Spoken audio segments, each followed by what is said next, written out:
الحمد للہ وحدہ والصلاة والسلام علی من لا نبی بعدہ اما بعد فاعوذ باللہ من الشیطان الرجیم بسم اللہ الرحمن الرحیم ما کان محمد ابا احد من رجالکم ولکن رسول اللہ وخاتم النبیین وکان اللہ بکل شیء علیما عن ابی ہریرہ رضی اللہ تعالی عنہ قال قال رسول اللہ صلی اللہ علیہ وسلم انا آخر الانبیاء وانتم آخر الامم رواہ الامام الہمام الاحمد فی مسندہ صدق اللہ العظیم وبلغنا رسولہ النبی الامی الکریم ونحن علی ذلک لمن الشاہدین والشاکرین والحمد للہ رب العالمین۔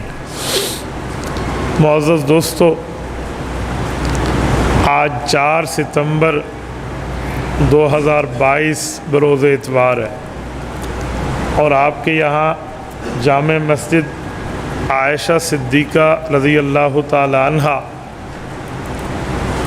ضلع بکھر علاقہ مانکرہ میں ختم نبوت کورس کے حوالے سے آپ مرد و خواتین جمع ہیں۔ میں 2-4 آسان قسم کے پوائنٹس آپ کے سامنے اس مسئلے پہ رکھنا چاہوں گا۔ سب سے پہلی اور بنیادی بات یہ ہے کہ عقیدہ ختم نبوت ہم اسی لیے نہیں پڑھاتے کہ قادیانی اس کے منکر ہیں، قادیانی نہیں مانتے اس وجہ سے ہم ختم نبوت مانتے ہیں، یہ بات نہیں ہے۔ عقیدہ کسی کی وجہ سے نہیں رکھا جاتا، عقیدہ ہونے کی وجہ سے رکھا جاتا۔ تو پہلی بات تو یہ طے ہے کہ ہم قادیانیوں کی ضد میں اس عقیدے کے قائل نہیں ہیں۔ قادیانی ہوں حضور پاک پھر بھی آخری نبی ہیں، قادیانی نہ ہوں حضور پاک پھر بھی آخری نبی۔ یہ اس لیے کہہ رہا ہوں کہ ان کو صرف اپنا مد مقابل نہ سمجھیں۔ حضور پاک کی ختم نبوت کے دشمن مسلمہ کذاب سے شروع، صرف قادیانی نہیں ہے۔ دوسری بات کہ آپ اور ہم جو یہاں بیٹھے ہیں اپنی نیت ہم خالص کر لیں کہ ہم عقیدہ سمجھنا چاہتے ہیں، اسی لیے کہ ہم سے اگر قبر میں سوال ہو کہ ما دینک، آپ کے عقائد مسائل کا دین کیا ہے، تو ہم اپنے عقائد مسائل کے ساتھ اپنا دین بتا سکیں۔ قبر میں 3 سوال ہے نا، ایک اللہ کے لیے، ایک رسول اللہ کے لیے اور ایک دین کے لیے۔ تو دین میں یہ سارے عقائد بھی آئیں گے اور مسائل بھی آئیں گے، یہ ذہن میں رکھیں۔ لوگ سمجھتے ہیں من ربک مانا اللہ، من نبیک مانا رسول اللہ، اور ما دینک مانا اسلام، بس ختم۔ یوں نہیں ہے، ما دینک کا مانا پورا مذہب اسلام ہے، کتنا اس پہ عمل کیا، کتنا نہیں کیا، کیا عقائد رکھے، کیا مسائل رکھے، کیا فضائل، کیا دلائل رکھے، یہ ساری پوچھ گچھ ہم سے ہونی ہے جو ہمارا ایمان اور عقیدے کی بنیاد ہے، اور اس میں عقیدہ ہے ختم نبوت بنیادی عقیدہ ہے۔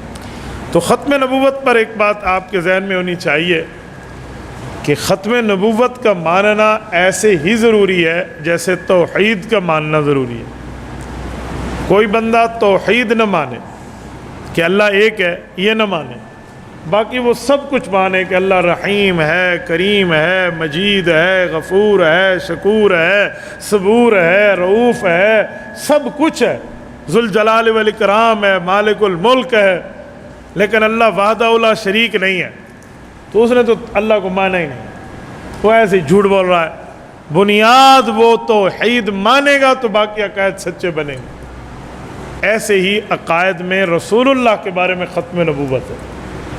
کوئی کہے ہمارے نبی بہت اچھے ہیں، آپ علیہ السلام کے اخلاق بہت اعلیٰ ہیں، حضور پاک کے اخلاق کا وصف اتنا پیارا کہ اللہ نے وَإِنَّكَ لَعَلَىٰ خُلُقٍ عَظِيمٍ فرمایا۔ حضور پاک بڑے سخی تھے، بڑے خوبصورت تھے، رسالت مآب کے حسن کو دیکھ کر چاند شرما جاتا تھا۔ حضور نے ہجرت کی ہے، حضور نے معراج کیا ہے، حضور پر قرآن اترا ہے، رسول اللہ کے صحابہ ہیں، حضور کی آل بیت ہیں، اللہ کے رسول امام الانبیاء ہیں، امام ذو قبلتین ہیں، سب کچھ کہہ دو، لیکن خاتم النبیین نہ مانو تو کچھ نہ مانو۔ یہ ہے ختم نبوت بنیاد۔ تو ہم عقیدہ ختم نبوت پہ آج بیٹھے ہیں، تو 2-4 پوائنٹ آپ سمجھ لیں۔ یہ جو میں نے آیت ختم نبوت آپ کے سامنے قرآن کریم سے پڑھی ہے، جب بھی آپ بات کریں آپ کو سورت کا نام بھی آنا چاہیے اور اس کی آیت نمبر بھی آنی چاہیے، یہ یاد رکھیں، کیونکہ جب آپ بات کریں تو پھر یوں کر کے تلاش نہ کرنا پڑے، ایک لفظ بولیں اور وہ فوراً سامنے آئے۔ تو آیت ختم نبوت جو بنیادی آیت ہے، ورنہ عقیدہ ختم نبوت پر 100 قرآن کی آیات ہے۔ مولانا مفتی شفیع رحمۃ اللہ علیہ نے ختم نبوت کامل میں 100 آیتیں اکٹھی کی ہیں، لیکن میں 99 چھوڑ کے ایک پر آپ کو سمجھانے لگا ہوں تاکہ آپ کو جو چیز بنیادی طور پہ یاد ہو۔ آیت ختم نبوت سورت احزاب میں، آپ سب بولیے کون سی سورت ہے؟ یہ 21ویں پارے سے شروع ہوتی ہے، 22ویں پارے میں ختم ہوتی ہے، کل 9 رکوع کی سورت ہے، ٹھیک ہے؟ اور اس سورت کا نمبر کیا ہے؟ 114 صورتیں ہیں نا، تو یہ سورت نمبر 33 ہے۔ آپ کو یاد نہ ہو تو یو فون کا نمبر دیکھ لیں بھی 0333 ہوتا ہے، تو سورت نمبر 33 ہے اور اس کی آیت نمبر 40 ہے۔ تو یہ سورت 2 پاروں میں ہے، 21ویں سے شروع ہے، 22ویں میں ختم ہے، تو آیت نمبر 40 22ویں پارے میں نشانی یاد رہے گی۔ یہ میں نمبر اس لیے یاد کروا رہا ہوں آپ کو کہ بتانے میں آپ کو آسانی ہو، سمجھانے میں آپ کو آسانی ہو۔ یہ کوئی جلسہ نہیں ہے کہ میں آپ کے سامنے خطابت کے جوہر کی بات کروں، یہ درس قرآن بسلسلہ کورس ہے، تو کورس میں سمجھا جاتا ہے۔ تو سورت کون سی ہے؟ آپ کو بلوانا پڑے گا یا آپ جواب دیں گے؟ سورت کون سی ہے؟ سارے بولیے۔ آپ سر ہلاتے ہیں، سر 4 کلو کا ہے اور زبان 4 چھٹانک کی ہے، اسے ہلانا زیادہ آسان ہے۔ سر نہ ہلائیں، زبان ہلائیں۔ کون سی سورت ہے؟ احزاب۔ اور اس کا نمبر کون سا ہے؟ 33۔ اور اس کی آیت کون سی ہے؟ 40۔ جب آپ نے بہت سی چیزیں یاد کرنی ہو نا اور آپ کو خطرہ ہو کہ یہ چیز بھول جائے گی، تو اس کی بھی یاد کرنے کا بہت آسان طریقہ۔ ایک کتاب ہے دی کی آف سکسیس، کامیابی کی چابی، اس کا اردو ترجمہ ہو گیا دوسروں پر چھا جائیں۔ یہ کتاب آپ لے لیں، اس میں بڑے آسان طریقے سے بندے کو ازبر کرنے کے لیے قواعد اور ضوابط اور اساویل موجود ہیں۔ ان میں ایک اصول یہ ہے کہ جو چیز آپ کو بھولنے کا خطرہ ہو نا کہ بھول جاؤں گا، تو کہتے ہیں اس کو اس چیز سے یاد کر لیں جو فضول ہو، یعنی اس سے تعلق نہ رکھے۔ مثلا اب سورت نمبر ہے 33 اور آپ کے ذہن میں آئے پتہ نہیں 33 ہے یا 32 ہے، تو اس کو یاد کر لو 0333، آپ کو کبھی نہیں بھولیں گے۔ یہ آیت نمبر ہے 40، تو آپ یاد کر لیں بھی 40 سال میں حضور پاک نے اعلان نبوت کیا تھا، تو 40 سے آپ کو یاد آ جائے گا۔ یہ چلہ لگانے میں 40 دن ہوتے ہیں، یہاں سے آپ یاد کر لیں، کچھ سے بھی آپ یاد کر لیں، تو اس طرح جب آپ یاد کریں گے آپ کو یاد ہو جائے گا، وہ کبھی نہیں بھولے گا۔ تو سورت نمبر 33 آیت نمبر 40، اس میں اللہ رب العزت نے 3 باتیں ارشاد فرمائی ہیں بنیادی طور پر۔ ویسے تو چلو میں 4 باتیں بتا دیتا ہوں، 4 باتیں ارشاد فرمائی ہیں۔ اب میں ایک ایک کا ٹکڑا آپ کے سامنے پڑھوں گا اور پھر مطلب بتاؤں۔ پہلا جملہ ہے ما کان محمد ابا احد من رجالکم، دوسرا ٹکڑا ہے ولکن رسول اللہ، تیسرا ٹکڑا ہے وخاتم النبیین، اور چوتھا ٹکڑا ہے وکان اللہ بکل شیء علیما۔ میں اب اس کا ترجمہ کرنے لگا۔ ما کان محمد ابا احد من رجالکم، حضور پاک کی اولاد اتنے درجے کی نہیں تھی کہ وہ مرد کہلاتی، وہ تو بچے تھے اور فوت ہو گئے نا، تو رب نے فرمایا حضور پاک مردوں میں کسی کے والد نہیں ہیں، ٹھیک ہو گیا، یعنی چھوٹے بچے تھے فوت ہو گئے ان کے اولاد۔ دوسرا لفظ ولیکن رسول اللہ، لیکن حضور پاک اللہ تعالیٰ کے رسول ہیں۔ تیسرا لفظ وخاتم النبیین، آخری نبی ہیں۔ اور چوتھا لفظ وکان اللہ بکل شیء علیما، اللہ ہر چیز کو جاننے والا ہے۔ کتنی چیزیں ہو گئی ہیں؟ بولیے کتنی ہیں؟ میں ایک بار پھر دہراتا ہوں تاکہ آپ مجھے سمجھا پائیں۔ ہو سکتا ہے میں آپ میں کسی کو کہوں مجھے سناؤ، اس لیے ذرا غور سے سننا۔ یہ ہے سورت احزاب، سورت نمبر ہے 33، آیت نمبر ہے 40، اور اس میں کتنے پوائنٹ ہیں؟ توجہ رکھنا، کتنے پوائنٹ ہیں؟ پہلا پوائنٹ ہے حضور پاک مردوں میں کسی کے والد، بولیے مردوں میں کسی کے والد۔ دوسرا پوائنٹ ہے اللہ کے رسول ہیں۔ تیسرا پوائنٹ ہے آخری نبی ہیں۔ اور چوتھا پوائنٹ ہے اللہ تعالیٰ ہر چیز کو جاننے والا ہے۔ کوئی ساتھی مجھے سنا دے یہاں سے، کوئی ایک ساتھی کھڑا ہو میرا اس بات کا خلاصہ سنائے تاکہ میں اگلا جملہ سمجھا پاؤں۔ مجھے پتہ چلے نا میں آپ کو سنا رہا ہوں اور آپ کے ذہن میں آ رہا ہے. کوئی ایک ساتھی سنا دے. آپ سنائیں گے یا میں انگلی رکھ کے کہوں بھی سفید ٹوپی سرخ ٹوپی؟ آپ فرمائیے. جی جی فرمائیے. آپ ذرا تھوڑا سا کھڑے ہو جائیں. جزاک اللہ، اللہ آپ کو بھلا فرمائے. اللہ کے رسول ہیں اور پھر وخاتم النبیین، آخری، اور اللہ پاک ہر چیز کو. کوئی اور ساتھی سنائے، کوئی اور دوست آپ سنائیے.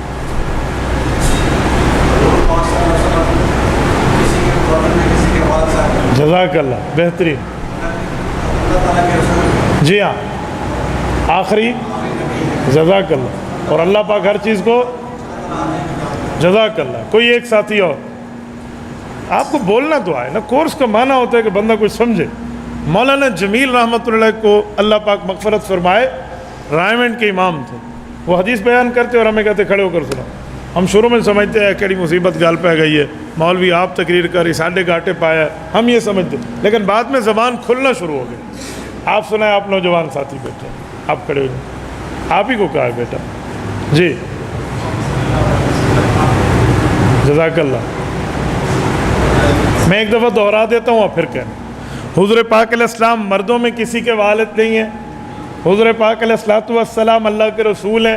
حضور پاک آخری نبی ہیں اور اللہ ہر چیز کو جاننے والا ہے. مردوں میں کسی کے والد نہیں ہیں، اللہ کے رسول ہیں، آخری نبی ہیں، اللہ ہر چیز کو جاننے والا ہے.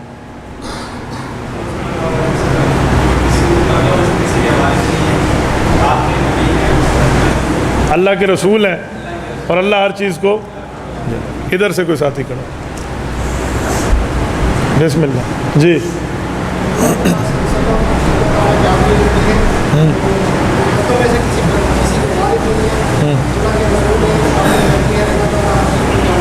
کوئی ایک ساتھی اور بھی اٹھ جائے. آپ فرما دیں. جی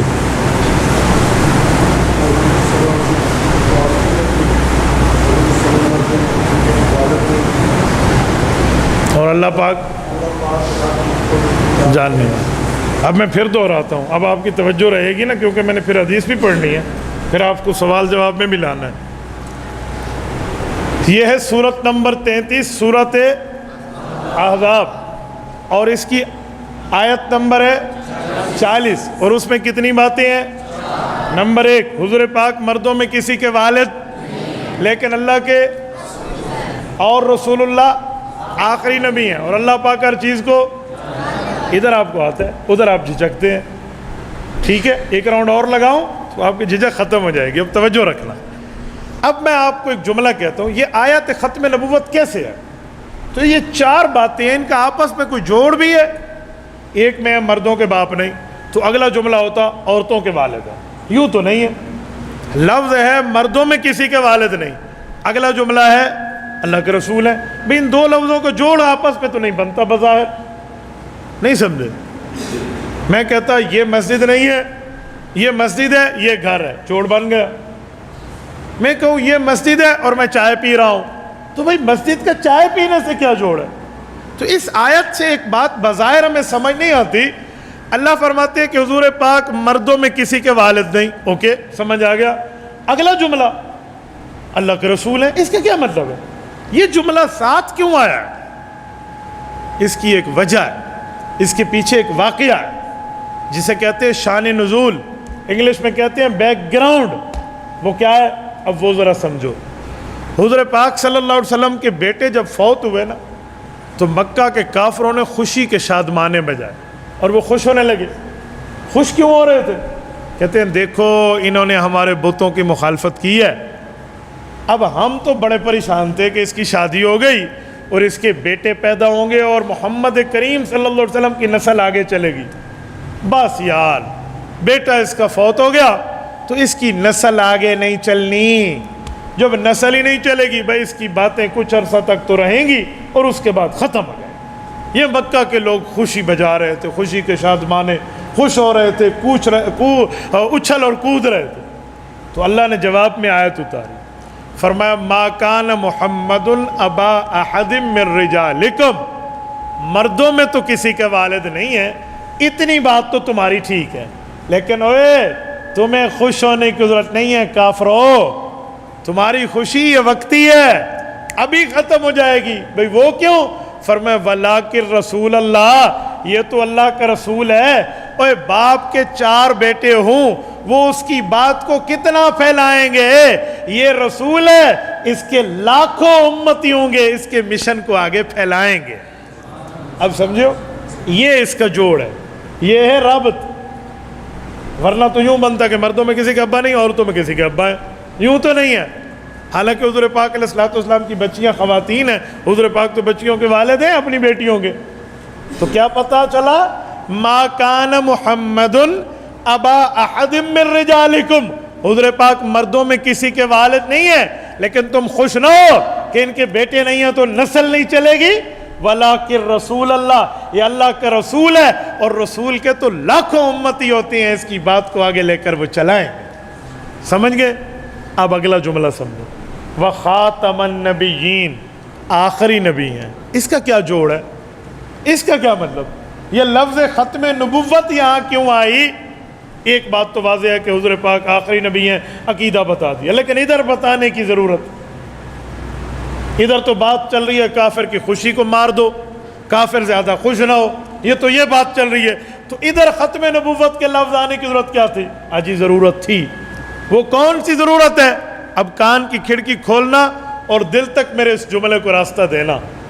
ہو سکتا تھا کہ کوئی کافر یہ کہتا یا کسی کے ذہن میں یہ خیال آتا کہ ہمارے اللہ میاں آپ نے تو یہ فرما دیا کہ حضور پاک کے بچے نہیں، لیکن امتی حضور پاک کی روحانی نسل ہیں، یہ امتی نبی کی بات کو لے کر دنیا میں پھیلائیں گے، لیکن اللہ تعالیٰ، نبی بھی تو ایک وقت کا ہوتا ہے، جیسے موسیٰ علیہ السلام گئے تو عیسیٰ علیہ السلام آئے، حضرت یعقوب گئے تو حضرت یوسف آئے، حضرت یوسف گئے تو باقی نبی آئے، ایک نبی جاتا اس کا کلمہ بھی گیا، اس کی شریعت بھی وہاں تک گئی، یعنی وہاں تک رہی، اور اس کے بعد اگلے نبی کی شریعت شروع ہو گئی۔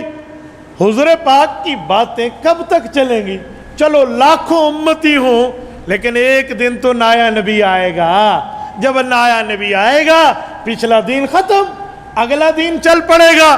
فرمائے جی نہیں، وَخَاتَمَ النَّبِيِّينَ، یہ ایسا نبی ہے قیامت تک اس کی نبوت چلے گی، نیا نبی نہیں آئے۔ اب سمجھیں، یہ لفظ ختم نبوت کو یہاں جوڑا گیا، تو وَخَاتَمَ النَّبِيِّينَ، یہ آخری نبی ہیں، نیا نبی نہیں آئے گا۔ اور وَكَانَ اللَّهُ بِكُلِّ شَيْءٍ عَلِيمًا، کیونکہ اللہ پاک ہر چیز کو جاننے والا ہے، اللہ کو ہر باتوں کا علم ہے، اللہ ہر معاملات کو جانتے ہیں، چاہے کوئی مسلمہ کذاب کی شکل میں آئے یا مسلمہ پنجاب مرزا قادیانی کی شکل میں آئے، جو بھی آئے اس کا علاج رب کریم نے اس آیت میں پہلے فرما دی۔ یہ ہے آیات ختم نبوت، یہ رسول اللہ پر اتری ہے، اور یہ ہے اس کا خلاصہ۔ آپ کے ذہن میں آیا یا نہ آیا؟ چلو میں سخاوت کرتا ہوں، کوئی ایک ساتھی اس آیت کا خلاصہ سنا دے۔ میں ایک بار پھر سناتا ہوں مختصر لفظوں میں، شاید عوام نہ سنا پائے، لیکن جو ہمارے منجھے ہوئے ساتھی بیٹھے ہیں نا، ان میں سے جو ختم نبوت جانتے ہیں، میں انہیں کہتا ہوں۔ یہ آیت ہے سورۃ احزاب، آیت نمبر 40، سورت نمبر 33۔ اس پہ اللہ نے 4 باتیں فرمائیں۔ مردوں میں کسی کے والد نہیں، اللہ کے رسول ہیں، آخری رسول ہیں، اللہ ہر چیز کو جاننے والا ہے۔ یہ باتیں کیا ہیں؟ یہ آیت تب اتری جب حضور پاک کے بیٹے فوت ہوئے، تو کافروں نے کہا اس کی نسل آگے نہیں جائے گی، تو اس کی بات آگے نہیں جائے گی۔ رب نے فرمایا بچے تو نہیں ہیں، لیکن اللہ نے اسے امتی دینے ہیں جو اس کی نسل کو لے کر آگے چلیں گے۔ اور اگر تم کہو امتی کب تک چلیں گے، کوئی اور نبی آئے گا تو یہ امت ختم ہو جائے گی، فرمایا جی نہیں، یہ آخری نبی ہے اور اس کی امت قیامت تک جاری رہے گی۔ سنائے کوئی ساتھی، کوئی ساتھی، پورے مجمع سے کوئی ایک کھڑا ہو۔ اب توجہ رکھنا ذرا، مولانا کی بات کو سننا جی۔ آیت خاتم النبیین، سورت نمبر 33، پارہ نمبر 22، آیت نمبر 40۔ اللہ تبارک و تعالیٰ نے اس سورت کے پہلے جملے میں ما کان محمد ابا احد من رجالکم، اس بات کو بیان فرمایا کہ حضور پاک صلی اللہ علیہ وسلم تم مردوں میں کسی کے وارث نہیں، بلاکن رسول، اور دوسرے جملے میں ارشاد فرمایا لیکن حضور اللہ کے رسول ہیں، اور تیسرے جملے میں ارشاد فرمایا کہ خاتم النبیین ہے، یعنی حضور صلی اللہ علیہ وسلم کے بعد کوئی اور نبی نہیں۔ اور چوتھے جملے کے اندر اللہ تبارک و تعالیٰ نے ارشاد فرمایا کہ اللہ تبارک و تعالیٰ ہر شے کے علم کو جاننے والا ہے۔ اور یہ آیت کا جو مقصد اور مفہوم ہے، شان نزول ہے، حضور پاک صلی اللہ علیہ وسلم کی جب نرینہ اولاد جو ہے اس دنیا سے وصال پا جاتی ہے اور مشرکین مکہ یہ شور شرابہ کرتے ہیں کہ حضور صلی اللہ علیہ وسلم کا نعوذ باللہ من ذالک اب نسب نہیں چلے گا تو اس کا مشن بھی نہیں چلے گا، تو اللہ تبارک و تعالیٰ نے اس آیت کو نازل فرمایا کہ اگرچہ حضور پاک صلی اللہ علیہ وسلم کی اولاد نرینہ نہ رہی لیکن حضور اللہ کے رسول ہیں، اور رسول کے جو ہے بہت سارے امتی ہوں گے جو قیامت تک حضور کے مشن کو لے کے چلیں گے، اور جیسا کہ پہلے انبیاء آتے تھے اور دنیا سے تشریف لے جاتے اور ان کا جو ہے مذہب اور ان کا دین ختم ہو جاتا، ایسی بات بھی نہیں، حضور پاک صلی اللہ علیہ وسلم آخری نبی ہیں، اب قیامت تک جو ہے حضور پاک صلی اللہ علیہ وسلم کا دین چلے گا اور اللہ تبارک و تعالیٰ اس کا علم رکھنے والے ہیں۔ جزاک اللہ، یہ خلاصہ ہے۔ اب میں آپ کو ایک جملہ کہتا ہوں، اس طرح آپ دلائل سمجھیں تو خدا کی قسم وہ دن مشکل نہیں ہے جب آپ قرآن کریم کی تمام آیات ختم نبوت یاد کر لیں گے، کوئی مسئلہ نہیں ہے، چھوٹی سی بات ہے، 4 باتیں بندے اس کو سمجھ جائے کون سا مشکل۔ میں مجمع میں کسی پر انگلی رکھوں نا اور کہوں مجھے 1000 تک گنتی سناؤ، میں تمہیں گھڑی تحفہ دیتا ہوں، تم نے مجھے 5000 تک بغیر اٹکے سنا دینی ہے۔ جب ہم 5,000 10,000 گنتی کے لفظ یاد رکھ سکتے ہیں تو ہم اسلامی غیرت پہ اپنے نبی پاک کی ختم نبوت پہ پیرا دیتے ہوئے آیت کا مفہوم یاد کیوں نہیں کر سکتے؟ تو میں آپ حضرات سے بڑے درد دل سے کہوں گا، ہمارے حضرت مولانا عبد الماجد صاحب بیٹھے ہیں، بھائی امتیاز بیٹھے ہیں، باقی ہمارے حضرات بیٹھے ہیں، آپ ان حضرات سے روزانہ آدھا گھنٹہ لے لیں، آدھا گھنٹہ، اور انہیں کہیں ہمیں ایک آیت خیر 2 دن لگ جائیں، 3 دن لگ جائیں، ہفتہ لگ جائے، ایک آیت ہمیں روزانہ پڑھاتے جائیں، سمجھاتے جائیں۔ اردو کی کتاب ختم نبوت کامل مفتی شفیع صاحب کی ہے، وہ لے لیں، 100 آیات آپ کو یاد ہو جائیں گی۔ ایک دن میں ایک آیت یاد ہو تو پورے کے پورے 3.25 مہینے میں آپ 100 آیات کے حافظ بن جائیں گے، اور 100 آیات ترجمے کے ساتھ اور 100 آیات تفسیر کے ساتھ، 100 آیات مطلب کے ساتھ۔ آپ بتاؤ کتنی بڑی بات ملے گی آپ کو۔ یہ جو حدیث میں ہے کہ ایک آیت قرآن کی سیکھو گے 100 رکعت نماز نفل پڑھنے سے زیادہ ثواب ملے گا، تو مجھے بتائیے جب آپ 100 آیات قرآن کریم کی سیکھیں گے تو آپ کو 1,00,000 نماز کے نفل پڑھنے کے ثواب سے زیادہ ملے گا۔ لیکن ہم اس چیز کو دیکھتے نہیں۔ یہ علم کا ایک باب ہے جو 1,000 رکعت کے نفل تک برابر جا کر پہنچتا ہے، تو کریں گے انشاءاللہ۔ اچھا، اب آؤ ذرا حدیث پاک پر۔ حدیث پاک بیان کرنے سے پہلے میں اس آیت پر ایک جملہ سمجھاتا ہوں تاکہ اس کی تشریح ہو جائے۔ جب ہم یہ آیت پیش کرتے ہیں تو جو قادیانی ہے نا، جو حضور پاک کی ختم نبوت کے منکر ہیں، وہ ایک شوشہ چھوڑتے ہیں، میں ان کو شوشہ بتاؤں اور جواب سنوں۔ شوشہ یہ ہے، وہ کہتے ہیں یہ آیت تو ہم مانتے ہیں بابا، یہ آیت ہماری ایمان کیسا ہے؟ تو مسلمان قدرے پریشان ہو جاتے ہیں کہ جب یہ ایمان کا حصہ ہے اس کا اور یہ آیت مانتا ہے تو پھر اس میں اور ہم میں اختلاف کیوں ہے، اور کفر کے فتوے اور پاکستان میں قانون کیوں بنا ہوا ہے ان کے لیے؟ وجہ سنیں، چور چوری سے جاتا ہے، ہیرا پھیری سے نہیں جاتا۔ ان کو پکڑنے کا بہت آسان طریقہ بتاؤ۔ یہ کہتے ہیں کہ تم لوگ ترجمہ اپنی طرف سے کرتے ہو۔ ہم کہتے ہیں کیا ترجمہ ہم نے اپنی طرف سے کیا؟ ایک لفظ کا ترجمہ تو صحیح کیا۔ کہتے ہیں نہیں، ما کان محمد ابا احد من رجالکم، حضور پاک مردوں میں کسی کے والد نہیں، یہ تو بالکل ٹھیک ہے۔ ولیکن رسول اللہ، اللہ کے رسول ہیں، یہ بھی بالکل ٹھیک ہے۔ اور آخری جملہ وکان اللہ بکل شیء علیم، اللہ ہر چیز کو جاننے والا، یہ بھی ٹھیک ہے۔ لیکن یہ جو لفظ ہے نا وخاتم النبیین، اس کا ترجمہ آپ غلط کرتے ہو۔ ہم کہتے ہیں اچھا بتاؤ کیا غلطی ہے؟ وہ کہتے ہیں خاتم النبیین کے 2 معنی ہوتے ہیں، ایک ہوتا ہے خاتم آخری، اور ایک ہوتا ہے خاتم مہر لگانے والا۔ تم لوگ تو خاتم بمعنی آخری کر لیتے ہو، اور ہم کہتے ہیں خاتم النبیین، حضور مہر لگانے والے نبی ہیں۔ لہٰذا حضور پاک کے پاس مہر ہے، حضور نے مرزا قادیانی پہ لگائی ہے اور وہ نبی بن گیا۔ اب دیکھو کیسی بڑی اس نے ہیرا پھیری کر دی، کیسا اس نے جملہ بول کے ادھر ادھر کر دی۔ اس کو پکڑنے کا آسان طریقہ بتا رہا ہوں، توجہ رکھو۔ انہیں کہنا یہ ذرا لکھ لو کہ مہر لگانے والے نبی۔ اگر ہم یہی جملہ مان لیں کہ حضور پاک علیہ السلام مہر لگانے والے ہیں، تو یہاں لفظ ہے خاتم النبیین، یہ جمع ہے، پرولر ہے، نبیوں پر مہر لگانے والے، ایک پہ نہیں، دو پہ نہیں، کئی پہ، نبیین کہتے جی ہاں۔ تو اچھا بتاؤ 1400 سال میں کتنوں پر مہر لگی ہے؟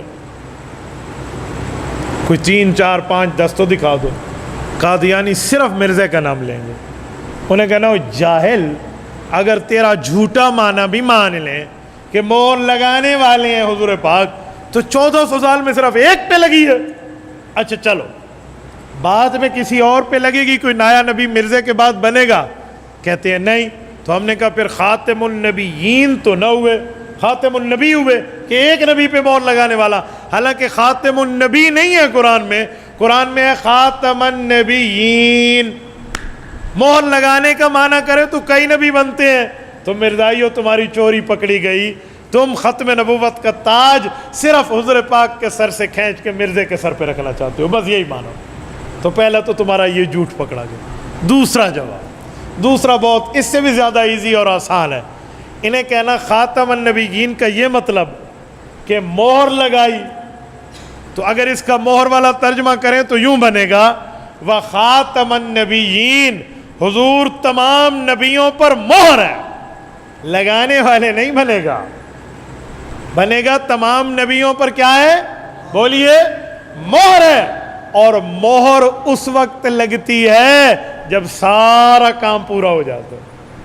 آپ مجھے بتائیں جب آپ خط لکھیں اور وہ خط آپ بھیجیں کسی جگہ، ڈاک خانے میں خط جائے گا، اس پر مہر اس وقت لگے گی جب آپ لکھ رہے ہوں گے؟ بولیے ابھی خط جاری ہوگا تب مہر لگے گی؟ مہر اس وقت لگے گی جب خط کا پروسیس پورا ہو گیا، بس اب بھیج دو۔ اگر مہر والا معنی بھی کریں تو خاتم النبیین، حضور نبیوں پر مہر ہے، جیسے شیخ الہند رحمہ اللہ کے ترجمے میں ہے، تو پتہ چلے گا اب نبوت کا معاملہ پورا، حضور آخری نبی۔ اور تیسرا جواب کہ مرزا قادیانی ہے جھوٹا اور دروغ گورا حافظہ نباشد۔ جو جھوٹا ہوتا ہے وہ سجے کھبے دی مرندہ راندہ ہے، اس کو عقل نہیں ہوتی، وہ اس کا حافظہ ختم ہو جاتا ہے۔ خود مرزے نے جب نبوت کا دعویٰ نہیں کیا تھا تو یہ خاتم کا معنی کچھ اور کرتا تھا، وہی والا جو ہم آخری کرتے ہیں، اور جب اس نے جھوٹا دعویٰ کیا اب خاتم کا معنی مرزے نے بدل دیا۔ کہیں گے کیسے؟ انہوں نے کہا مرزے کی کتاب اٹھا لو، مرزے نے اپنے احوال پہ جو احمدیہ بک میں چھاپ دیے ہیں اس میں لکھتا ہے کہ میں کون ہوں۔ کہا میں اپنے ماں باپ کی اولاد ہوں لیکن جڑواں، میرے ساتھ ایک بہن پیدا ہوئی تھی جس کا نام تھا جنت بی بی۔ کہتے ہیں میں اور میری بہن، یہ مرزا خود کہہ رہا ہے کہ میں اور میری بہن اکٹھے اپنی اماں کے پیٹ میں تھے، پہلے وہ پیدا ہوئی، کچھ ٹائم بعد میں پیدا ہوا، اور میرے بعد کوئی اولاد میری اماں کی نہیں تھی۔ تو مرزا نے لکھا یوں میں اپنی ماں باپ کی خاتم الاولاد ٹھہرا۔ خاتم الاولاد کا اگر معنی یہ ہے کہ خاتم کا معنی تم کہتے ہو جاری ہے، تو پھر مرزائیوں رکھو سینے پہ ہاتھ اور کہو کہ مرزے کی ماں کے پیٹ سے بھی قیامت تک اولاد جاری ہے، پھر یہی معنی کر لو۔ تم یہاں معنی آخری کرو گے اور بے ایمانو، تم نے اللہ کو جان نہیں دینی، اکیلی قبر نہیں آنی، وخاتم النبیین میں بھی آخری نبی مان لو نا۔ تو تیسرا جواب۔ چوتھا اور آخری جواب جو جڑ کاٹ کے رکھ دے، جو حضرت مفتی محمود رحمۃ اللہ علیہ قومی اسمبلی میں دیا تھا، فرمایا خاتم النبیین کا معنی نبیوں پہ مہر لگانے والے۔ قرآن لاوارث نہیں ہے کہ جو اٹھے اپنا ترجمہ کر دے، جو اٹھے اپنا مطلب سنا دے۔ اے خدا کے بندو، اگر یوں ہوتا تو ہر بندہ اپنا مطلب نکالتا۔ تو قرآن حضور پر اترا، تشریح بھی حضور نے کی ہے، حضور پاک سے پوچھتے ہیں کہ خاتم النبیین کا کیا مطلب ہے؟ اگر حضور فرما دیں مہر لگاتا رہوں گا تو تم سچے قادیانی، اور اگر حضور فرما دیں کہ اس کا معنی آخری ہے تو ہم سچے۔ تو جب آپ یہ جملہ کہیں گے نا کہ حضور پاک سے پوچھتے ہیں، تو جیسے گھڑی پہ پہلے 11:45 بجتے ہیں، پھر 12، پھر 12:15، پھر 12:30، یہ قادیانی کے منہ پہ یوں گھڑی بجنا شروع ہو جائے گی۔ انہوں نے کہنا ہون تے پھنس گیا ایسے، اب تو کچھ نہیں بچا۔ کیوں؟ حدیث پاک میں ہے، مسند البزار کی صحیح حدیث ہے، حضرت ابو ہریرہ فرماتے ہیں جب یہی آیت اتری، حضور پاک نے خاتم النبیین کا مطلب سنایا، انا آخر الانبیاء وانتم آخر الامم، میرے بعد نایا نبی کوئی نہیں، تمہارے بعد نائی امت کوئی۔ سمجھ آئی یا نہیں؟ تو یہ آیت اور یہ اس کی تشریح، میں اس کا پھر خلاصہ سنائے دیتا ہوں۔ اگر مرزائی کہیں، توجہ مولانا یا حضرت یا کوئی بھائی اس کا خلاصہ سنائے گا، میں ایک دفعہ پھر کہتا ہوں، آپ سن لینا۔ اگر مرزائی کہیں اس کا معنی ہے مہر لگانے والے نبی، تو پہلا جواب کیا ہے کہ خاتم النبیین ہے، جمع کا صیغہ ہے۔ اگر جھوٹا معنی مانے مہر لگانے والے، تو کتنے نبیوں پر مہر لگے گی؟ تم تو ایک نبی مانتے ہو، تو پھر آیت نعوذ باللہ غلط ہو جائے گی، خاتم النبیین نہیں بنے گا، خاتم النبی بنے گا، تو ایک نبی پر۔ دوسرا جواب، اگر خاتم النبیین کا معنی مان لیں کہ یہ نبیوں کے لیے مہر ہے، تو معنی بنے گا نبیوں پر مہر ہے۔ کیا ہے؟ اور نبیوں پر مہر کا معنی ہوتا ہے، مہر اس وقت لگتی ہے جب خط بند ہو جاتا ہے، تو مہر حضور پاک ہے، یہ آئے ہیں آخر میں، تو اب نیا نبی نہیں آئے گا۔ دوسرا جواب۔ اور تیسرا جواب کہ مرزا خود اندہ معنی کی کیتا سی، مرزے نے اس کا معنی کیا کیا تھا؟ مرزے نے اپنے لیے لکھا کہ میں اور میری بہن جنت بی بی جڑواں پیدا ہوئے، پہلے وہ اور بعد میں میں، اور میں اپنے ماں باپ کی خاتم الاولاد ہوں۔ تو مرزا خود اس کا معنی آخری پہلے کرتا تھا، بعد میں اس پر کون سے معاملے ہو گئے کہ اس کو 2 نمبری کرنی پڑی۔ اور تیسرا ہو گیا۔ چوتھا اور آخری جواب یہ ہے کہ حضور پاک علیہ السلام نے اس کا آخری معنی کیا کہ انا آخر الانبیاء وانتم آخر الامم، میرے بعد نبی کوئی نہیں، تمہارے بعد امت کوئی۔ مولانا سنائے ذرا، اب توجہ رکھنا، میں آپ پہ تھوڑی سی رعایت کر رہا ہوں، ذرا اس ایک اب سمجھ لیں تاکہ پھر بعد میں آپ یاد کر پائیں۔ قادیانیوں کا یہ اعتراض کہ ہم مسلمان جو ہیں خاتم النبیین کا معنی اپنی مرضی سے کرتے ہیں، یہ غلط ہے۔ اگر ان کا معنی بھی مانا جائے کہ خاتم کا معنی مہر ہے، تو ہمارا پہلا ان سے سوال یہ ہوگا کہ اللہ نے فرمایا خاتم النبیین، لفظ نبیین جمع کا صیغہ ہے۔ ہم آپ سے سوال کرتے ہیں، کیا حضور پاک صلی اللہ علیہ وسلم کی مہر نبوت سے اس 1400 سال کے اندر صرف ایک مرزا لعین نبی بنا، کوئی اور نبی نہیں بنا؟ دوسرا ہمارا سوال، دوسرا ہمارا ان سے سوال یہ ہوگا کہ اللہ تبارک صحیح ہے، اگر ختم نبوت کا معنی مان لیں تو نبیوں پر مہر، نبیوں پر ختم نبوت کا معنی مان لیں کہ نبیوں پر مہر ہے، تو اس کا معنی یہ بنے گا، مہر لگانے کا مفہوم یہ ہوتا ہے قرآن و سنت کی روشنی میں کہ کسی چیز کو اس طور پہ بند کر دیا جائے، نہ اس میں کوئی نئی چیز داخل ہو، نہ اس سے کوئی خارج ہو چیز، تو تب بھی معنی یہ بنے گا کہ حضور نبیوں پر مہر ہے، حضور کے بعد کوئی نیا نبی پیدا نہیں ہوگا۔ اور تیسرا ہمارا ان سے یہ ہے، ان کا اعتراض کا جواب یہ ہے کہ آپ کہتے ہو کہ حضور صلی اللہ علیہ وسلم کی بہت سے نبی پیدا ہوں گے، تو تیسرا جواب یہ کہ مرزا نے خود لکھا، خود اپنی کتاب کے اندر لکھا کہ میں اپنی ماں کے پیٹ سے جب پیدا ہوا، پہلے میری بہن جنت پیدا ہوئی، اور پھر میں کچھ دیر کے بعد پیدا ہوا، اور میں خاتم الاولاد ہوں، یعنی میں آخری اولاد ہوں، میرے بعد میری ماں سے کوئی اور اولاد پیدا نہیں ہوئی۔ اور چوتھا یہ ہے کہ حضور پاک صلی اللہ علیہ وسلم نے خود ارشاد فرمایا کہ میں آخری نبی ہوں اور تم آخری امت ہو گیا۔ تو یہ آیت اور یہ حدیث۔ اب ذرا میں ایک بات مزید آپ کی خدمت میں کچھ سوال و جواب کی شکل میں لاتا ہوں۔ میرے دوستو، جب آپ قادیانیوں کے سامنے بیٹھیں گے نا، تو قادیانی مختلف طرح کے کچھ اور سوال بھی کریں گے۔ ایک قادیانی نے مجھ سے لاہور میں دھرم پورہ میں گفتگو بھی، اس نے سوال کیا کہ صحیح مسلم شریف میں حدیث ہے کہ 3 چاند نکلیں گے اکٹھے، 29 اور 30 والے، اور اس کے بعد ایک مجدد پیدا ہوگا اور اس سے اللہ دین کا کام لے گا۔ تو کہا 3 چاند نکلے اور پھر مرزا قادیانی پیدا ہوا۔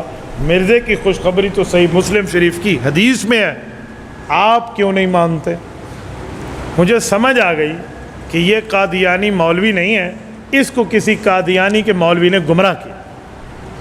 میں نے اسے کہا میرے بھائی آپ نے صحیح مسلم سے خود یہ حدیث پڑھی ہے؟ تو پہلے تو پکا ہوا کہ جی میں نے پڑھی ہے۔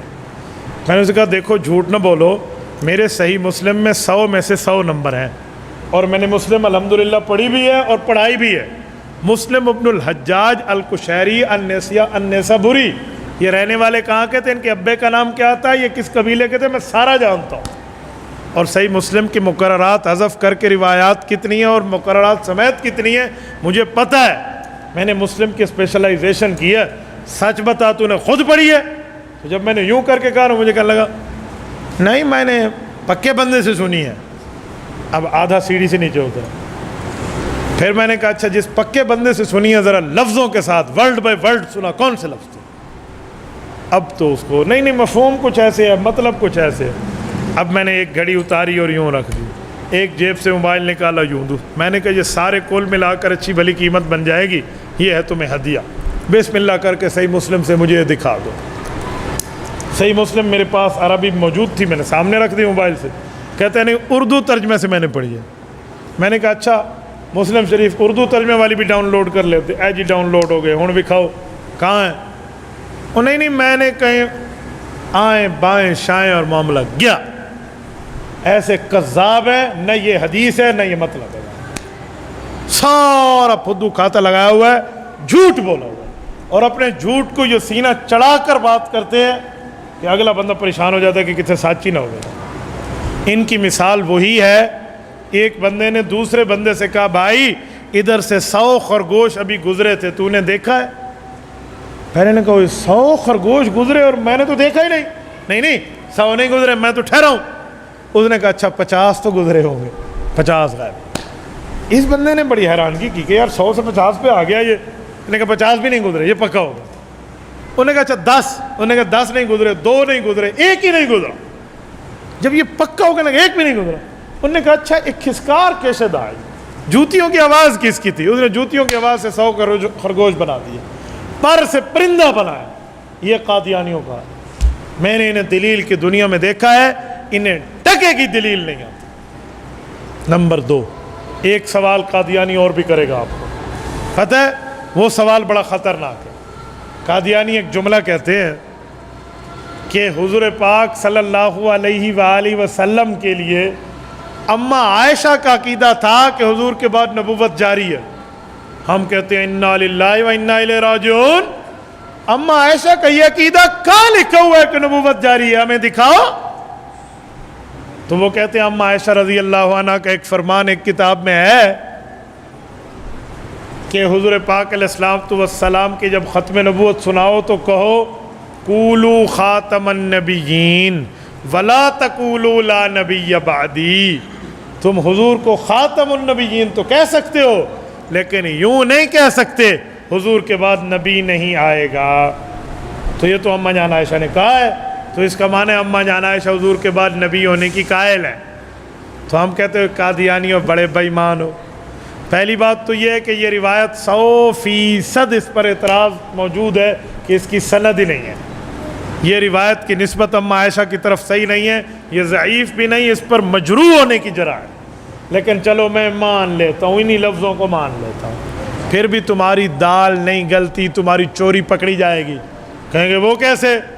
میں نے کہا اس پورے صفحے کو پڑھو تو اماں عائشہ کہنا چاہتی ہیں حضور پاک کے بعد حضرت عیسیٰ علیہ السلام آئیں گے۔ تو جب تم یوں کہو گے حضور کے بعد نبی نہیں آئیں گے تو حضرت عیسیٰ کا کیا جواب دو گے؟ لہٰذا یوں کہنا چاہیے حضور خاتم النبیین ہیں لیکن پچھلے انبیاء میں حضرت عیسیٰ آئیں گے۔ اور اتنی بات کرنے سے نبوت جاری نہیں رہتی، حضرت عیسیٰ تو آئیں گے حضور پاک کی نبوت کی امداد کرنے، حضرت عیسیٰ تو آئیں گے دجال کو قتل کرنے، وہ نئے نبی نہیں ہوں گے کہ ختم نبوت پہ فرق آئے، وہ تو پرانے نبی ہوں گے، پہلے نبی ہوں گے، آ چکے ہوں گے۔ حضرت عیسیٰ آئے تو ختم نبوت پہ فرق نہیں ہے پگلے، حضرت عیسیٰ کے ساتھ حضرت موسیٰ علیہ السلام بھی آ جائے تب بھی ختم نبوت پہ فرق نہیں ہے۔ اما عائشہ تو حضرت عیسیٰ علیہ السلام کی بات سنا رہے تھی اور تم نے اما عائشہ رضی اللہ تعالیٰ عنہ کو ختم نبوت کا منکر بنا لیا۔ بابا یوں نہیں ہے جیسے آپ سنا رہے، خود اما جان عائشہ رضی اللہ تعالیٰ عنہ ختم نبوت کی حدیث روایت کرتی ہیں، اور کئی مواقع پر ایسی حدیث موجود ہیں جس میں اما جان عائشہ نے ختم نبوت کی بات سنائی، سمجھائی، بتائی ہے، تو وہ کہاں جائے گا؟ تو یہ اما عائشہ پر جھوٹ بولتے ہیں۔ ایک جھوٹ آپ کے سامنے اور بولیں گے، وہ کیا ہے؟ حضرت علی المرتضیٰ رضی اللہ تعالی عنہ بیٹھے ہوئے تھے اور ایک قاری صاحب کو کہا جو امام حسن اور امام حسین کو قرآن پڑھا رہا تھا کہ بھائی یہ جو تو قرآن ان کو پڑھا رہا ہے اور آیت ختم نبوت ہے نا، اس کے لفظ ہے وخاتم النبیین اور ایک قرات ہے وخاتم النبیین، تو کہا انہیں یہ قرات نہ پڑھانا، بس ایک ہی قرات پڑھانا۔ تو کہا دیکھا حضرت علی بھی تو حضور پاک کی ختم نبوت پر دوسری قرات نہیں پڑھا رہے، تو اسی وجہ سے حضرت علی بھی ختم نبوت کے قائل نہیں ہیں۔ ہم نے کہا بے ایمان، ڈوبتے کو تنکے کا سہارا، دنیا میں تمہیں یہی لفظ ملا۔ حضرت علی المرتضیٰ بتانا چاہ رہے ہیں میرے بچے چھوٹے ہیں، قاری صاحب انہیں صرف قرآن پاک کے لفظ پڑھا دو، تفسیری روایات ابھی نہ پڑھانا۔ وہ تو یہ کہہ رہے ہیں، یہ تھوڑی فرما رہے ہیں کہ وہ ختم نبوت کے قائل نہیں ہیں۔ اوے بے وقوف، اگر ایسا ہوتا تو حضرت علی المرتضیٰ کو اللہ کے رسول نے فرمایا تھا جب حضور پاک صلی اللہ علیہ وسلم تبوک جا رہے تھے اور حضرت علی کو فرمایا کہ اے علی آپ بچوں میں اور میری مسجد میں اور پیچھے لوگوں میں ٹھہر جائیں، میں جنگ سے واپس آؤں گا، اب میری یہاں پر نیابت فرمائیں۔ تو حضرت علی المرتضیٰ قدر غمگین ہوئے کہ میں بہادر بندہ، میرے پاس تلوار ذوالفقار موجود اور میں جہاد پہ نہیں جا سک رہا۔ بہرحال حضور کا کہنا مانا تو حضور پاک نے حضرت علی کی دلجوئی کے لیے فرمایا علی اما ترضى ان تكون منی بمنزلۃ ہارون من موسیٰ الا انہ لا نبی بعدی۔ علی راضی ہو جا، جیسے حضرت موسیٰ علیہ السلام اور حضرت ہارون علیہ السلام آپس میں بھائی تھے، رب نے تجھے اور مجھے بھائی بنایا، میں تیرے لیے ایسے جیسے حضرت ہارون کے لیے حضرت موسیٰ، اور تو میرے لیے ایسے جیسے حضرت ہارون حضرت موسیٰ کے لیے، لہٰذا تیرا میرا اتنا تعلق ہے، لیکن یاد رکھنا میرے بعد نیا نبی نہیں آئے گا۔ تو تمہیں یہ روایت حضرت علی کی نہیں دکھتی؟ یہ مسئلہ نہیں رہا تھا، جھوٹ بولنے پہ حضرت علی پر آپ تیار ہو گئے، تو یہ اس طرح کے جھوٹ بولیں گے، ان کے اس جھوٹ بولنے سے کبھی پریشان نہ ہونا۔ ایک جھوٹ اور بول کے آپ کو خراب کریں گے، وہ جھوٹ کیا ہے؟ کہیں گے یہ تو بتاؤ مولوی کوئی فوت ہو جائے، حافظ فوت ہو جائے، ولی اللہ فوت ہو جائے تو اس کا فیض چلتا رہتا ہے؟ آپ کہیں گے جی چلتا رہتا ہے، تو وہ کہے گا جب مولوی کا فیض چلتا ہے اس فیض سے لوگ مولوی بن جاتے ہیں، ولی اللہ کا فیض چلتا ہے اس فیض سے لوگ ولی اللہ بن جاتے ہیں، حافظ کا فیض چلتا ہے اس سے لوگ حافظ بن جاتے ہیں، عالم کا فیض چلتا ہے اس سے لوگ عالم بن جاتے ہیں۔ تو تم مولوی بڑے عجیب ہو، عالم کا فیض مانتے ہو، ولی اللہ کا فیض مانتے ہو، حافظ کا فیض مانتے ہو، نبی کا فیض نہیں مانتے۔ نبی کے راستے پہ چل کے بھی بندہ نبی بن جا سکتا ہے، جیسے حافظ کے راستے پہ چلیں حافظ بن گیا، تو نبی کے راستے پہ چل کے نبی بن گیا۔ تو مرزا صاحب کی بڑی عبادت تھی، بڑی ریاضت تھی، اللہ کو بڑے پسند آئے، لہٰذا نبی کے راستے پہ چلے نبی بن گئے۔ اس جھوٹ کو بھی پکڑنا سیکھ لو۔ انہیں کہنا دو باتیں، نمبر ایک، اگر نبی کے راستے پہ چل کے نبی بن گیا، عبادت اللہ کو پسند آئی، یہ عبادت حضرت ابوبکر صدیق کی اللہ کو پسند نہیں آئی کہ انہیں نبوت ملتی، حضرت عمر کی نعوذ باللہ پسند نہیں تھی کہ یہ نبی بنتے، حضرت عثمان اور سیدنا علی المرتضیٰ کی عبادت اللہ کو پسند نہیں تھی، وہ نبی بنتے جن کو رب نے رضی اللہ عنہم ورضوان کا سرٹیفکیٹ دیا ہے، ان کی باتیں اللہ کو پسند نہیں تھی۔ بے وقوف انسان، پتہ نہیں عقل کے چھکڑ بنے ہوئے ہیں اور یہ باتیں کر رہے ہیں۔ اور دوسرا جواب، انہیں کہنا اگر کسی کے راستے پہ چل کے یقیناً وہی بننا ہے تو پھر قرآن میں اللہ کا راستہ بھی لکھا ہوا ہے، اللہ کا راستہ بھی ہے، فی سبیل اللہ، اللہ کے راستے میں چلو، ہے یا نہیں ہے؟ تو جب فی سبیل اللہ، ان دا وے آف ہولی گاڈ، اللہ تعالیٰ کے راستے پہ چلو، تو کوئی اللہ کے راستے پہ چل کے اللہ بھی بن سکتے ہیں؟ آپ کہو گے ہاں، تو پھر تم نے تو دوسرا خدا مان لیا، مشرک ہوئے، اور آپ کہیں گے نہ اللہ کے راستے پہ چل کے اللہ نہیں بن سکتا، تو نبی کے راستے پہ چل کے بندہ نبی کیسے بن سکتا ہے؟ ان دو میں سے ایک کا جواب دے، لیکن بہت مشکل، الجھا ہے پاؤں یار کا زلف دراز میں، لو آپ اپنے دام میں مرزا ہی آ گیا، اب تیرے پاس اس کا جواب نہیں ہے، تو یا اس شک پہ ہاتھ رکھے گا یا اس پہ رکھے گا، جس پہ رکھے گا پھنس جائے گا۔ یہ اس طرح کے جھوٹ پلال کرتے ہیں۔ اور سنو، ان جھوٹی باتوں میں مختلف باتوں کے اندر ایک بات اور بھی کریں گے، کہیں گے تمہارے مولویوں کے پاس اخلاق نہیں ہے۔ کیوں بھائی، کیوں اخلاق نہیں ہے؟ ہم صاحب خلق نبی کے وارث ہیں، اخلاق کیوں نہیں ہے؟ کہتے جی اسی لیے اخلاق نہیں ہے کہ یہ گالیاں دیتے ہیں ہمیں۔ ہم نے کہا سن ہے، تمہیں کوئی اکا دکا ہمارے کسی بزرگ نے مرزے کو غصے میں آ کر دو جملوں میں گالی دیتی تو تمہیں لگ گئی؟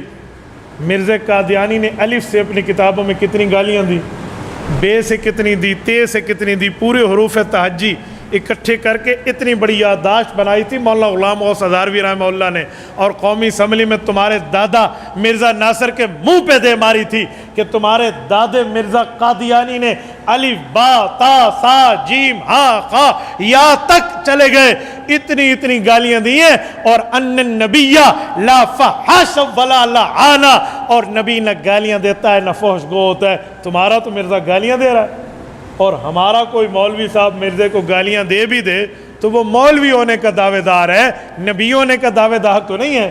مولوی گناہ گار بھی ہو سکتا ہے، نیکوکار بھی ہو سکتا ہے، لیکن تیرا مرزا تو نبی ہونے کا دعوے دار ہے، وہ گالیاں کیوں دیتا تھا؟ اس دی گل میں نوں دس، وہ کیوں گالیاں دیتا تھا؟ وہ ان کو نظر نہیں آتا۔ مرزا قادیانی کی بڑی گالیاں ہیں، ان میں سے ایک گالی یہ ہے کہ کہتے ہیں جو مجھے مانتا ہے مانتا ہے، اور جو مجھے نہیں مانتا نا الا ذریۃ البغایا، وہ حرام کی نسل نہیں، وہ حلال کی نسل نہیں ہے، وہ حرام کی نسل ہے۔ مرزا کا لفظ ہے۔ تو بتاؤ دنیا میں کوئی ایک نبی گزرا ہے جس نے اپنے منکرین کو حرامی کہا ہو؟ اس دھرتی پر کسی نبی کی تم مثال نہیں پیش کر سکتے۔ یہ کیسا نبی ہے؟ یہ مختلف میں نے تمہیں سوالات بتائے ہیں۔ اس اخلاق پر پھر یہ کہتے ہیں پیار سے بات کرو۔ تو پھر میں لاہور کے ایک کالج کی بات سناتا ہوں۔ ایک کالج میں پروفیسر مرزائی تھا، وہ آ کر روزانہ یہی پٹی پڑھاتا، اخلاق سے بیٹھو، پیار سے بیٹھو، امن امان سے بیٹھو، زبان بڑی سنجیدہ رکھو، غصہ نہ کرو۔ تو لڑکے کہتے بڑا اچھا ہے، لیکن ایک دن اس نے اندر کی نکالی۔ انہوں نے کہا یہ جو گستاخ رسول کے لیے تم سخت ہو جاتے ہو نا، پیار دیا کرو، نرمی رہو، پیار دو گے تو وہ قریب آئے گا۔ انہوں نے اپنا الو سیدھا کیا۔ ایک دن، دو دن، تین دن تو اس نے بھاشن دیے۔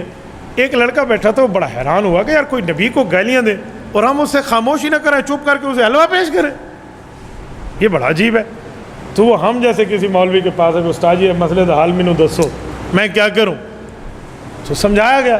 وہ اگلے دن کلاس میں گیا، استاد نے یہی بھاشن چڑھایا تھا، تو وہ مرزائی، اور وہ کھڑا ہو گیا۔ انہوں نے کہا سر ایکسکیوز می 1 منٹ، ایک بات میں کروں؟ کہا جی کرو۔ انہوں نے کہا استاد جی آپ بڑے کتے کے بچے ہیں۔ اب تو استاد کا منہ پیلا۔ میں نے کہا کیا کہا؟ انہوں نے کہا استاد سور کے بچے ہیں، میں بھول گیا ہوں۔ اوہ آپ بھیڑیا کے بچے ہیں، آپ کی ماں بڑی بے ایمان ہے۔ یوں 4 5 6 10 گالیاں انہوں نے ایسے جڑ دی۔ پریشان ہو گیا وہ تو۔ انہوں نے کہا اوئے اسٹوپڈ مین یو انسلٹ می، اوئے بے وقوف اسٹوڈنٹ، طالب علم، تجھے استاد کی قدر نہیں ہے، تو میری ناقدری اور میری توہین کر رہا ہے، اور غصے سے لپکا نا اس کی طرف۔ انہوں نے کہا سر مجھے چھوڑ دیں، اخلاق سے بات کریں، پیار سے بات کریں، محبت سے بات کریں، تب میں آپ کے قریب ہوں گا، غصے کیوں دوں؟ اب وہ تو پسینے سے پانی ہو گیا نا۔ انہوں نے کہا سن پروفیسر، دماغ کی کھڑکیاں کھول تک میرے کے اس جملے کو راستہ دینا۔ اگر حلالی بیٹا اپنے ماں باپ کو گالی برداشت نہیں کرتا تو حلالی امتی بھی اپنے نبی کی توہین برداشت نہیں کرتا۔ یہ بھاشن ہمیں نہ دیا کر، آج کے بعد جیب میں رکھ کے بات ہے۔ پھر اسے سمجھ آئی کہ بات ہے کہ تو ان ساری باتوں کا خلاصہ جس وقت قادیانیوں سے بات ہونا، یہ ساری دلیلیں میں نے آپ کو اس لیے نہیں دی کہ ان کو یہ دلیلیں دینا، نہ، ان دلائل کا نمبر بعد میں۔ سب سے پہلا پوائنٹ رکھنا ہے صدق و کذب مرزا۔ کیا مانا؟ کہ مرزا سچا تھا یا جھوٹا تھا، اس کی یہ باتیں اٹھانا اور فٹ کر دینا ان پر۔ یہ صدق و مرز کذبہ کے صدق اور کذب مرزا کے عنوان پر کبھی بات نہیں کریں گے مرزائی۔ یہ زہر کا ڈرم پی جائیں گے، مرزے کے سچائی اور اس جھوٹے ہونے پہ کبھی عنوان پہ نہیں ہے۔ اور آپ کو پتہ ہے بہترین پلیئر وہ ہوتے ہیں جو اپنی پچ پہ لاتا ہے نا، مخالف ٹیم کو اپنی پچ پہ کھلانے کا بڑا مزہ ہے۔ یہ تو آپ سر ہلائیں گے، بسرنے سمجھ آتی ہے، تو آپ اپنی عنوان پہ لے کر آئے نا، صدق کو کذب مرزا پہ لائیں کہ مرزا سچا تھا یا جھوٹا تھا، بتائیے نبی ہے۔ وہ اگر مولوی پہ اعتراض کرے اسے کہنا بھائی ہمارا مولوی نیک بھی ہو سکتا ہے برا بھی ہو سکتا ہے، لیکن نبی تو برا نہیں ہو سکتا نا۔ تیرے پیو تے نبوت دعویٰ کیتے ہیں، وہ تو نبی ہونے کی بات کر رہا ہے۔ ذرا آپ مرزے کو کھولتے ہیں، پھر مرزے کی شخصیت کھولیں کہ آپ بتاؤ یہ مرزا نبی ہے؟ آپ کو پتہ ہے مرزا کی پارٹس آف دا باڈی دیکھیں نا، جو جس کے جسمانی حرکات ہیں، وہ کسی سنجیدہ انسان والے بھی نہیں ہیں، نبی ہونا تو بہت دور کی بات۔ ایک جج نے حضرت عطا اللہ شاہ بخاری رحمہ اللہ کو، مرزائی جج نے، صرف غصہ دلانے کے لیے کہا کہ حضرت نبوت کی شرطیں کیا ہیں؟ اب اندازہ لگاؤ نبوت کس شرطوں پہ ملتی ہے؟ انا للہ۔ حالانکہ نبوت شرطوں پہ نہیں ملتی، اللہ کی مرضی سے ملتی ہے۔ یوں نہیں ہے کہ 2 کروڑ نفل پڑھو نبی بن گئے، شرطوں پہ نہیں ملتی، عبادتوں پہ نہیں ملتی، یہ اللہ کی عطا ہے، گاڈ گفٹیڈ ہے، جیسے چاہے اللہ دے دے، بائی برتھ ملتی ہے۔ حضرت اللہ شاہ بخاری نے کہا کہ اگر میں ایسے شرائط کی بات کروں تو یہ مرزے میں جھوٹیاں سچیاں شرطیں دکھا دے گا۔ حضرت بخاری نے کہا ایک شرط تو کامن ہے سب انبیاء میں۔ کہتے کیا؟ کہ جی بندہ شریف ہونا چاہیے، کم از کم بندہ شریف ہونا چاہیے، مرزے کی طرح نہیں جو نامحرم عورتوں سے خلوت میں بیٹھ کے اپنی ٹانگیں دباتا تھا۔ جب آپ قادیانی پر یوں بات کریں گے نا تو کچھ بے وقوف آپ کو کہیں گے پرسنلی اٹیک نہ کریں، ذاتی اعتراض نہ کریں۔ سن ذرا بات ہو نا ذاتی اٹیک کی تو عام بندے کے لیے آپ کہہ سکتے ہیں کہ ذاتی اٹیک نہ کرو، لیکن نبی کی بات میں دیکھی جاتی ہے، نبی کی ذات پہلے دیکھی جاتی ہے۔ مرزا نے عام بندے ہونے کا دعویٰ نہیں کیا کہ ہم ذاتی بات نہ کریں، مرزا نے نبی ہونے کا دعویٰ کیا، پہلے ذات دیکھیں گے پھر بات دیکھیں گے۔ یہ نہیں پرسنلی اٹیک نہ کریں، یہ کوئی عام کے کسی جگہ پروفیسر لگنے کی بات ہے، کوئی پرنسپل لگنے کی بات ہے کہ پرسنلی اٹیک نہ کرو، ذات میں کمی آ سکتی ہے۔ بھئی ذات میں کمی عام بندے کی ہے، نبی تو اعلیٰ ذات ہے۔ ذرا مرزے کے بارے میں ہمیں بتاؤ نا، یہ کیا تھا؟ یہ ایک جیب میں ڈھیلے رکھتا تھا پیشاب سکھانے کے لیے، ایک جیب میں گڑ رکھتا تھا کھانے کے لیے، اور گڑ کو ڈھیلے اور ڈھیلوں کو گڑ بنائے ہوئے ہوتا تھا۔ یہ اس کا دماغ ہے؟ تو یوں پکڑیں آپ مرزے پر، صدق و کذب مرزا پہ قادیانی ایسے دوڑے گا جیسے اذان کی آواز سے وہ دوڑ جاتا ہے، جس کو آپ اور ہم سارے جانتے ہیں۔ ٹھیک ہے حدیث ہے یا نہیں ہے؟ شیطان دوڑ جاتا ہے، تو ایسے دوڑیں گے، کوئی پرابلم نہیں ہوگی، کریں گے انشاءاللہ۔ یہ بات بہتر ہوگا کہ آپ عشاء پڑھیں اور عشاء کے بعد صرف 5 منٹ، جسٹ فار 5 منٹس میری ان باتوں کو تھوڑا دوہرا لیں، 2 3 بندے پر آپ دہرائیں گے تو آپ کو یہ باتیں ذہن میں آ جائیں گی۔ میں آپ کو بھی کہہ رہا ہوں اور میرے مخاطب میری مائیں بہنیں آن لائن جو ہم ساری گفتگو سن رہی ہیں اور پڑھ رہی ہیں، میں ان سب کو کہتا ہوں اس گفتگو کے آف ہونے کے بعد آپ ذرا ریوائز کر لیں، دوہرا لیں، تکرار کر لیں تھوڑا، تو مزہ آئے گا۔ ورنہ آپ کے پاس ایک جواب ہوگا، باتیں تو بہت اچھی تھیں، بڑا مزہ آیا، اور یاد ہے؟ ہاں کیا؟ ہاں بننے ٹھپ دیتے لیں، واہ واہ ہو گیا، یاد بھی ہے، دوبارہ گفتگو سن لیں گے تو پھر یہی ہوگا، پھر فائدہ کوئی نہیں۔ ٹھیک ہے، آپ اس وقت وارم اپ ہو چکے ہیں، اس کے بعد بیٹھ کے جو بندہ ورزش کرتا ہے نا، پھر ورزش سے جان بنتی ہے۔ حکیم لوگ کہتے ہیں کہ 15 منٹ چلنے کے بعد آپ کا اسٹیمنا بننا شروع ہوتا ہے۔ آپ 15 منٹ سے بجائے 14 منٹ چلنے کے بعد بیٹھ جائیں تو اسٹیمنا ضائع ہو جائے گا، 15 منٹ کے بعد ہوتا ہے۔ تو اس وقت آپ وارم اپ ہیں دلائل کے لحاظ سے، نماز پڑھیں، خدا کے لیے 5 منٹ دوہرا لیں، یہ 5 منٹ کی ریوائزنگ ہو جائے گی تو یہ سبق آپ کو تازہ ہو جائے گا، کریں گے انشاءاللہ۔ ٹھیک ہے، اللہ پاک آپ کو اور ہمیں خوش و خرم رکھے، صراط مستقیم پہ رکھے، دین اسلام پہ رکھے۔ اقول قولی ھذا واستغفر اللہ وآخر دعوانا ان الحمد للہ رب العالمین۔